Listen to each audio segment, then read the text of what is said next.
Maharashtra police भरती 2025च्या संदर्भात आत्ताच्या क्षणाची अत्यंत महत्त्वाची बातमी समोर येत आहे। महाराष्ट्र राज्यातील कायदा व सुव्यवस्था भक्कम करण्याबरोबरच पोलीस दलावरील कामाचा ताण कमी करण्यासाठी राज्यातील पोलीस शिपाई संवर्गात आता पुन्हा एकदा तब्बल 10,000 तरुणांची भरती करण्याचा निर्णय घेण्यात आला आहे आणि या भरतीचा फायदा हा ग्रामीण तसेच शहरी भागातील तरुणांना होणार आहे, जेणेकरून त्यांना पोलीस होण्याचे स्वप्न पूर्ण करता येईल। नागपुरातील काठोल येथे राज्य राखीव पोलीस दलाच्या महिला बटालियनची स्थापना करण्याचा निर्णय घेण्यात आल्याचेही उपमुख्यमंत्र्यांनी सांगितले। अजित पवार यांच्या अध्यक्षतेखाली मंत्रालयातील त्यांच्या दालनात महत्त्वाची बैठक झाली।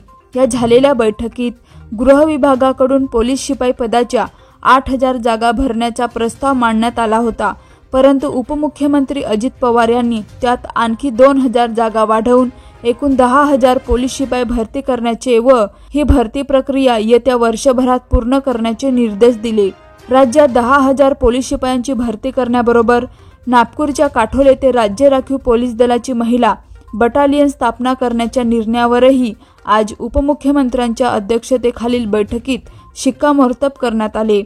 या बटालियनसाठी 1,384 पदे निर्माण करण्यात येणार असून प्रत्येक टप्प्यात 461 प्रमाणे 3 टप्प्यात ही पदे भरण्यात येणार आहेत। यातूनही शहरी व ग्रामीण युवतींना पोलीस सेवेची संधी मिळणार असल्याचेही उपमुख्यमंत्र्यांनी म्हणाले। 10,000 पदांची भरती या टप्प्यात होण्याची शक्यता आहे। मागील वेळी 17,000 पोलीस पदांची राज्यभरातून तब्बल 18 लाखापर्यंत अर्ज आले होते। यावेळी देखील अर्जांची स्थिती अशीच राहील असे गृहीत धरून भरतीचे नियोजन केले जात आहे। रिक्त पदांची बिंदूनामावली अद्ययावत करणे, पदोन्नतीची प्रक्रिया पूर्ण करून अनुकंपा तत्वावरील राखीव पदांची यादी तयार करणे, आंतरजिल्हा बदलीची पदे, प्रतिनियुक्तीवरील पदे यांचा आढावा घेऊन रिक्त पदांची माहिती देण्याच्याही सूचना आहेत। राज्य राखीव पोलीस बलाकडील रिक्त पदांचीही आरक्षणानुसार माहिती संकलित केली जात आहे। तर यावर तुमचं काय मत आहे कमेंटमध्ये नक्की कळवा।